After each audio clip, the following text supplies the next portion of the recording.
they did not uphold their end of it.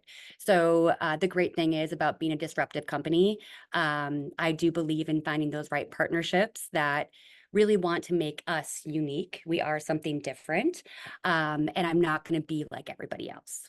So, I had a Mhm. lot of companies be like, we do Ford. And I'm like, I don't want to look like that. I want to look a little bit differently. So it's been really interesting to kind of fine tune that and really make sure we can get that end result of custom.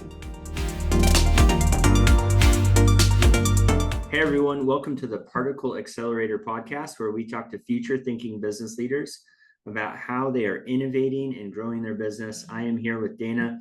Dana, please introduce yourself. Hello, I am Dana Nelson. I am the founder and CEO of Dispute. We are an education platform that is really disrupting beauty education, not only how it's delivered, but really how the revenue is distributed.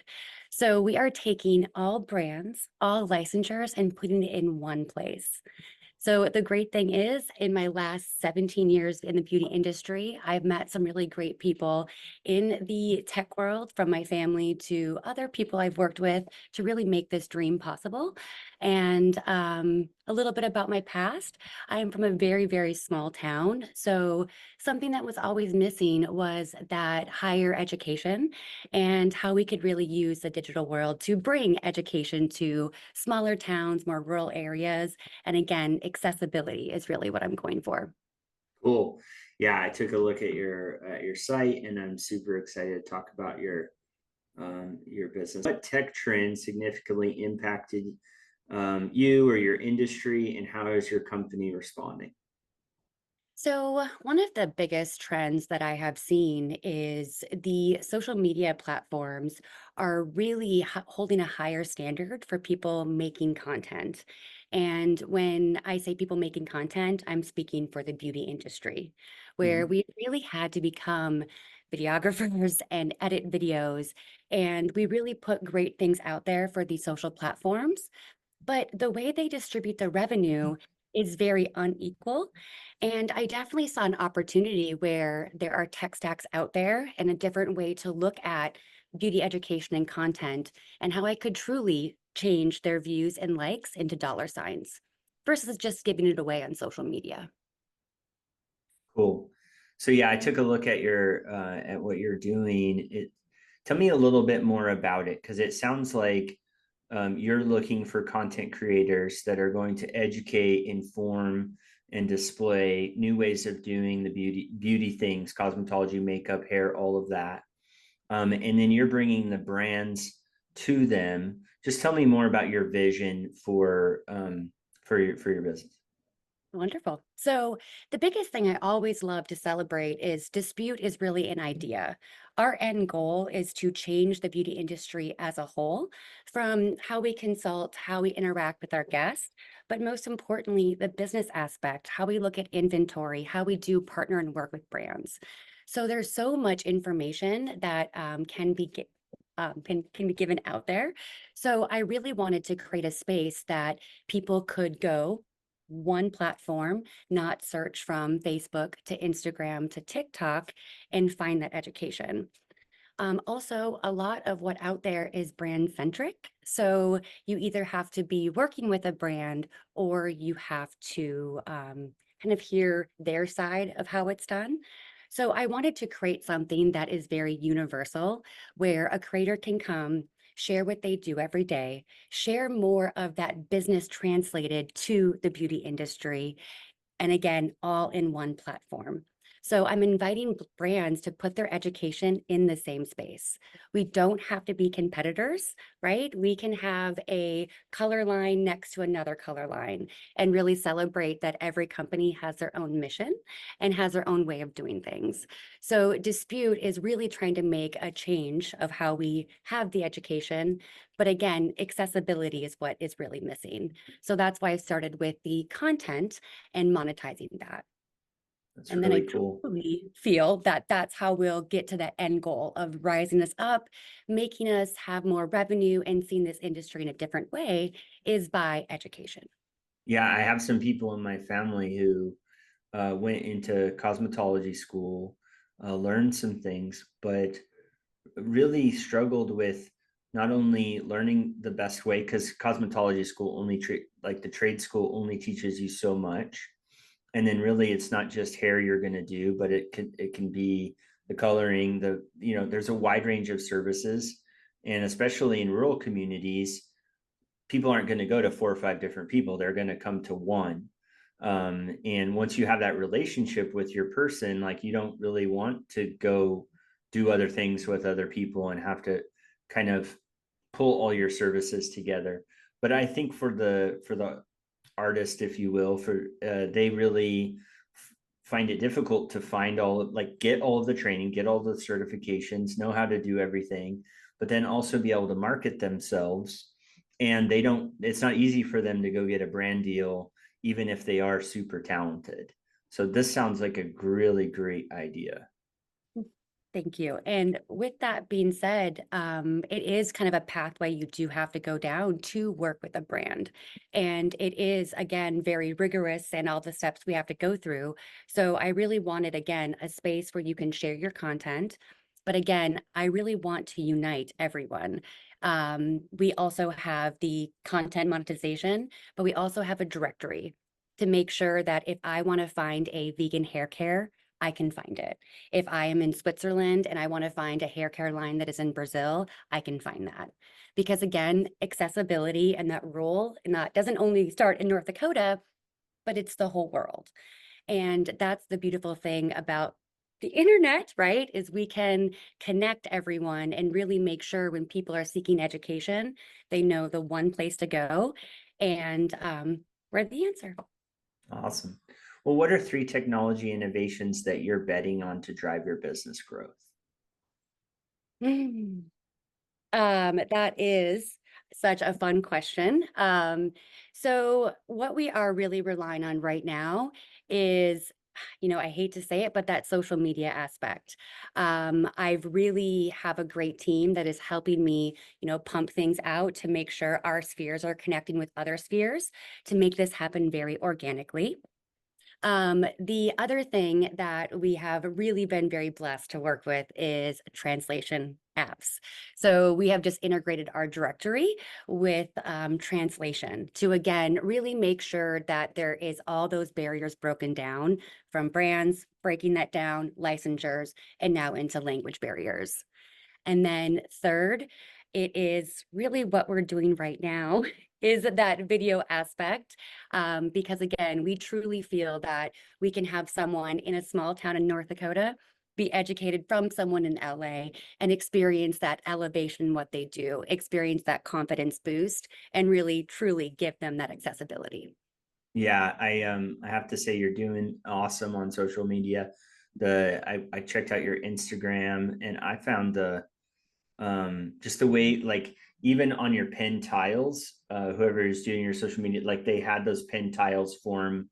If you did that, that was really creative, where it formed like a larger brand, and you kind of leverage the pin tiles in a cool way. And then that video content is entertaining. The music that you put together in there is super fire. So yeah, I enjoyed just flipping through and enjoying some of the brand assets that you've made available to folks. That was really cool. Thank you. Thank you. Well, what do you think the most significant gaps between your ambitions are and the realities of today? Mhm. So I have found one of the biggest hurdles is I have one side of my team that is, you're like PayPal. You are changing the industry, you are changing the world. And then the other side, I'm a little bitty company. I'm a little kind of infant in this startup phase. And that's kind of something that I feel like yeah, I guess I would say the biggest hurdle that I'm experiencing is that funding, that capital, maybe being taken a little bit seriously by the financial venture capitalists. I'm trying to speak very politely when I say this, but Mhm. uh, it's very interesting how you can be perceived one way by a certain group of folks, and then the other way, they're like, the beauty industry, what are you? And I'm like, we're almost $1 trillion is what we are. So.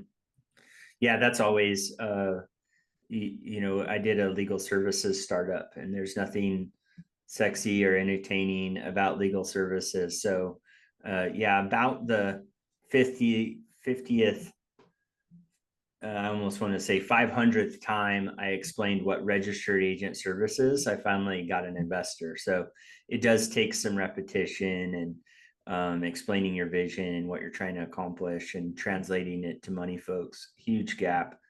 I wish I had some secret, like I wish there was an app for that, because that'd be awesome.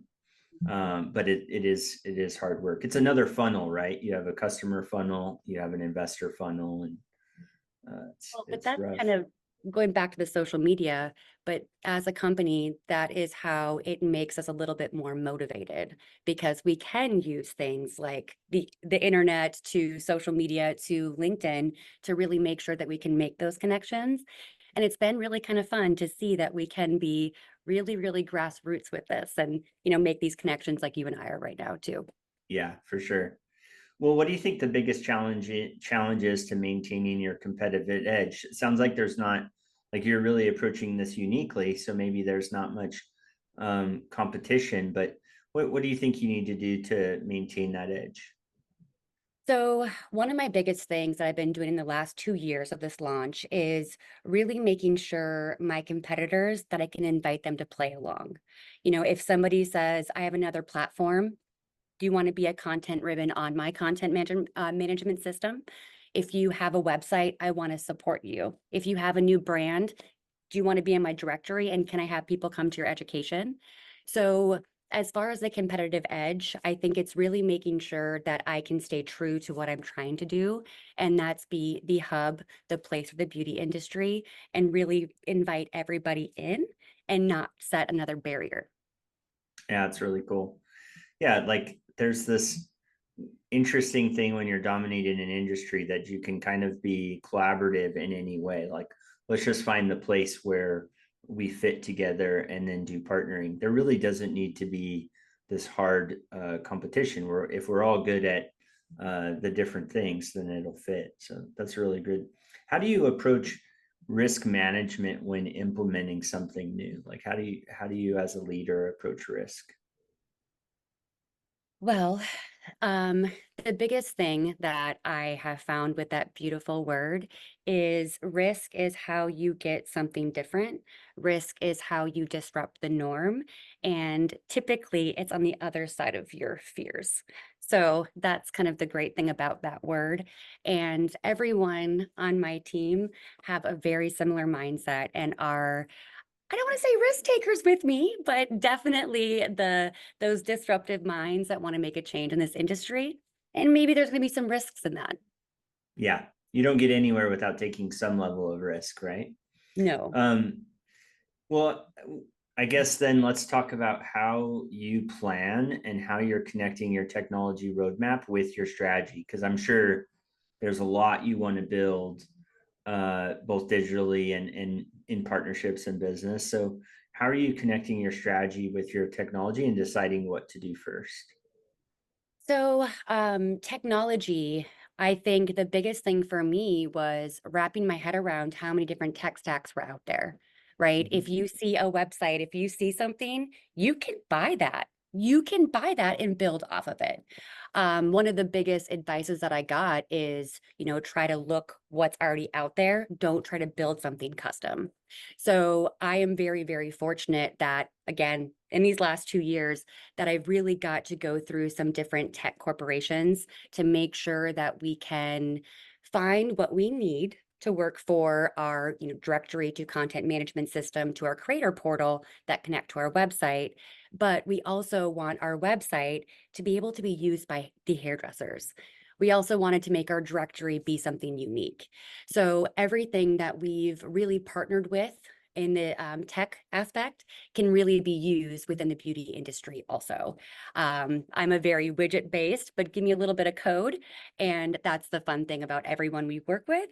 And as far as partnering with them, I've probably gotten some of the best support from my tech stacks. I'm going to call them that, but my tech companies of seeing my vision, wanting to be a part of it.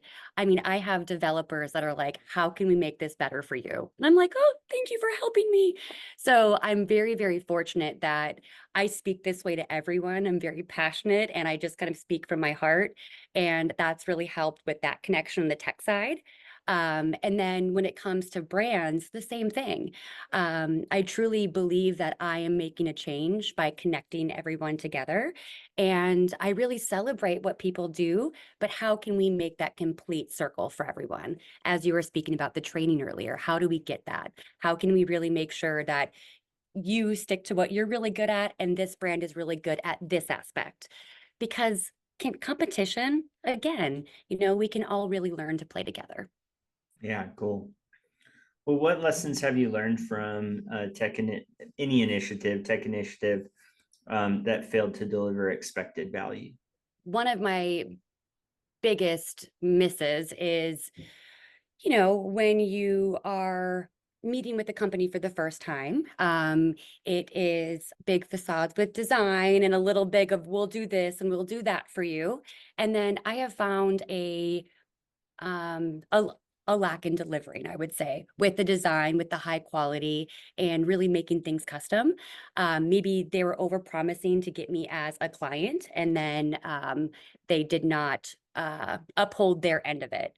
So the great thing is about being a disruptive company, I do believe in finding those right partnerships that really want to make us unique. We are something different, and I'm not going to be like everybody else.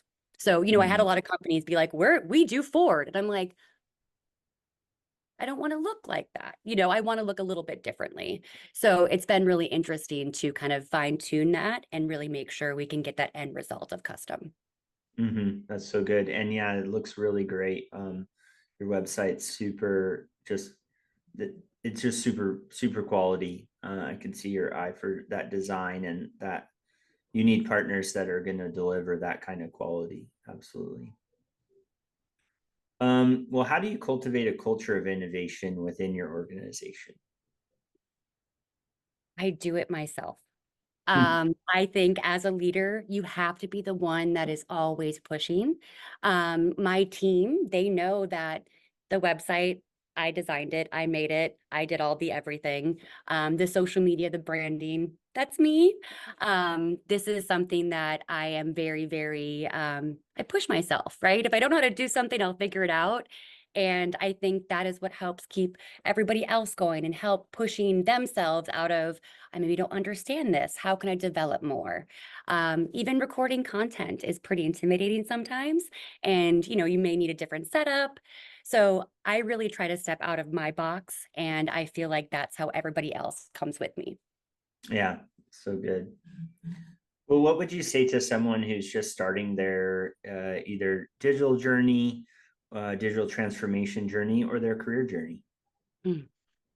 Um, First of all, I always love to say confidence. That is such a huge thing in yourself. What you maybe were interested in when you were younger, find that and follow that.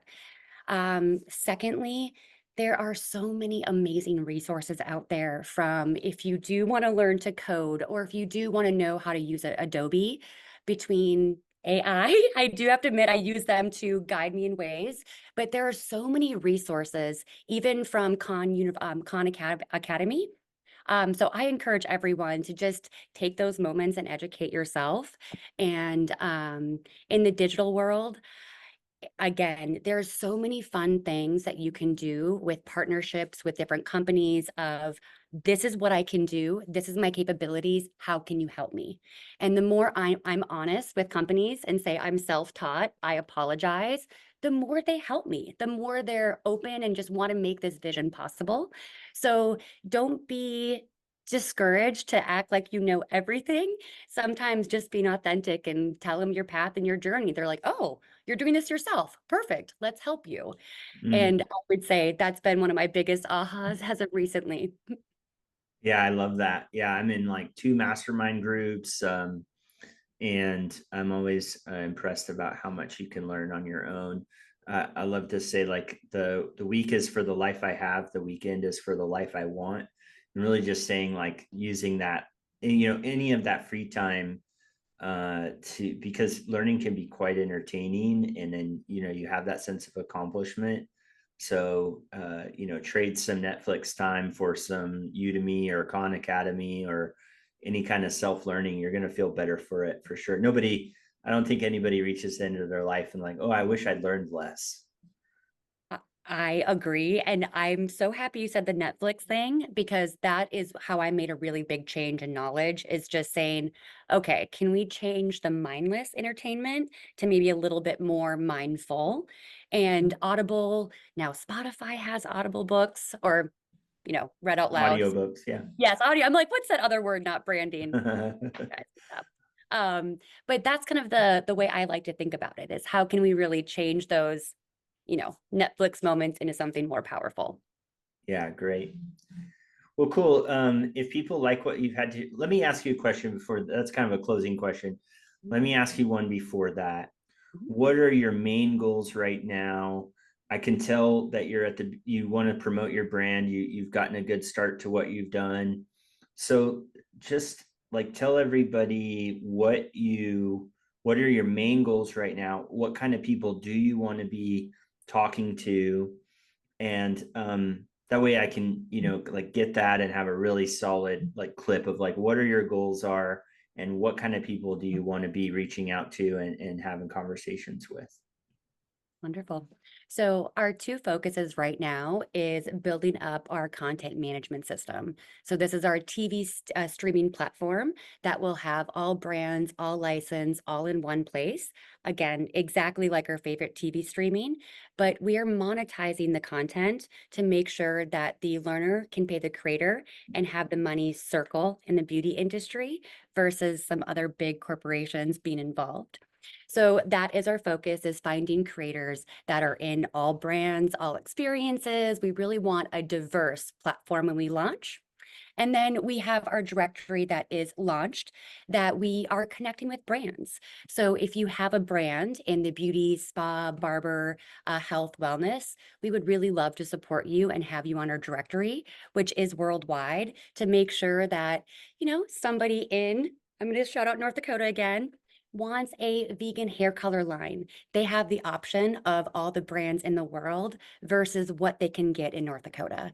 So those are our two big focuses right now. And we would love anybody that really wants to grow, support, and get the word out there of their own personal brand or one that they have themselves. Awesome. What was your first job? So you mentioned being from a small town. For me it was a paper route. What was it for you? What was that first way you made a buck? So I hate to say it, but my dad, he was an educator and he spray painted barns in the summer. So when I think of my first job, it was with my father scraping barns in the summer. And Awesome. then my first legal job, I was actually a certified nurse's aide. Awesome. Yeah, yeah. What toy or hobby did you have as a child that inspired what you do career wise today? Oh, so I definitely had a doll and Barbie collection that was always cut, braided, and I also used food coloring on my hair. So those were kind of the tools that I used to express myself. And it was funny, my parents kept saying, you should be a nurse. And I'm like, oh, I think all these things around say otherwise. That's awesome. Yeah, I finally in my 40s had a daughter, and one of my favorite things to do is have a drama about the Barbies. Oh, like I'll walk around, and if I see a Barbie with no clothes on, I'll just have a drama. Oh my goodness, you got to get clothes on this Barbie. She's gonna catch a cold, and yeah, super fun. And who knows what that will inspire my daughter to do when she grows up. What was your favorite and least favorite course in school? Hmm. So, favorite, I would say I've always been drawn to geometry and chemistry. They were the two that I had educators that really helped me connect some dots in my brain and really helped me excel. Least, I hate to say this, I feel bad, but grammar and English. One of my biggest things as a young person, uh I maybe didn't understand language as much. I said, "Can you understand what I'm saying?" And grammar was just not my favorite.